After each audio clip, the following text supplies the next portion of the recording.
آج کل ہر دوسرا شخص کمر کے درد میں مبتلا ہے۔ ویسے تو یہ بڑی عمر کے لوگوں کی تکلیف سمجھی جاتی تھی، مگر آج کل نوجوان بھی اس مرض میں مبتلا ہیں۔ To talk on this topic today, I have with me Dr. Mustafa Javed, who is a consultant orthopedic surgeon and he is practicing here in Islamabad. کیسے ہیں؟ ٹھیک ہے؟ الحمدللہ۔ سر، یہ کمر کا درد بہت سے لوگوں میں پایا جاتا ہے، آپ کے خیال سے اس کی کیا اہم وجوہات لوگوں میں ہیں؟ ڈاکٹر عبدالرحمان، اگر آپ نوٹ کریں تو واٹ ویو سین ینگ لوگوں سے لے کے اولڈ ایج تک بہت سارے مسئلے ہیں۔ اس میں جو سب سے امپورٹنٹ چیز ینگ لوگوں میں دیکھنے میں آتی ہے کہ ان کا بیٹھنے کا پوسچر، ان کی جابس آج کل جو ڈیسک بیسڈ جابس یا جن کی ورک فرام ہوم جاب ہے، اس میں ان کا پوسچر اتنا اچھا نہیں ہے کہ جس کی وجہ سے ان کے جو مسلز ہیں وہ ان کو سپورٹ نہیں کر پاتے۔ میرے اپنے کلینک میں جم میں اتنی کمر پہ بوجھ نہیں پڑتا جتنا کہ جب وہ اپنے آفس میں بیٹھے ہوتے ہیں، اور آفس کا خاص پوسچر یا موبائل میں دیکھنے کا ایک پوسچر جس میں وہ جھول آگے کی طرف ان کی گردن کھا جاتی ہے، ان کے کندھے آگے کی طرف کھا جاتے ہیں، تو وہ جو رسی نما پٹھے ہیں جنہوں نے کمر کو سیدھا رکھنا ہے وہ سہارا چھوڑ دیتے ہیں اور کمر میں۔ سر، لوور بیک پین سے بچنے کے لیے ہم کیا احتیاطی تدابیر اختیار کر سکتے ہیں؟ تو پریونشن میں سب سے پہلے امپورٹنٹ تو یہ ہے کہ آپ کا پوسچر بہت اچھا ہونا چاہیے۔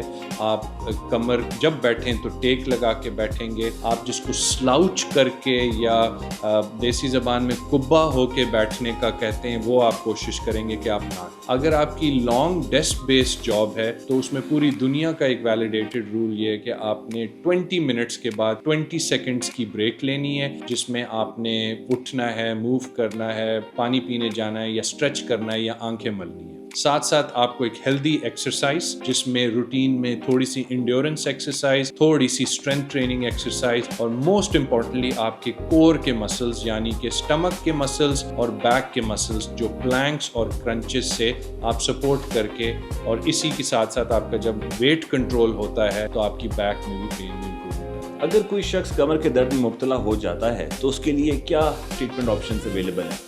جی، تھینک یو ویری مچ، بڑا ایکسلنٹ سوال ہے۔ 95% آف دا پیپل میں physiotherapy and posture training is all what is required. Good hydration, healthy diet, جو اسٹریس کے ٹریگرز ہیں ان کو منیمائز کریں تو بیک میں پین میں کمی آتی ہے۔ دیر آر 5% آف پیپل جن میں یہ پین ان سارے میجر سے بہتر نہیں ہوتی، ان میں ہمیں MRI کرانا پڑتا ہے دیکھنے کے لیے کہ اندر کمر کے اسٹرکچر میں تو کوئی پرابلم نہیں، ان میں جوڑ میں یا ڈسک میں تو کوئی پرابلم نہیں۔ اگر وہ کوئی پرابلم ہے تو 1% لوگ ایسے ہوتے ہیں ان سارے لوگوں میں سے جن میں انجیکشن یا پھر سرجری کی طرف جانا۔ کوئی بھی سوال ہو آپ کا ڈاکٹر مصطفیٰ کے لیے تو please write that down in the comment section and انشاءاللہ we answer that. Thank you sir. Thank you doctor Abdul Rahman, it was a pleasure speaking to you. Thank you ji, thank you.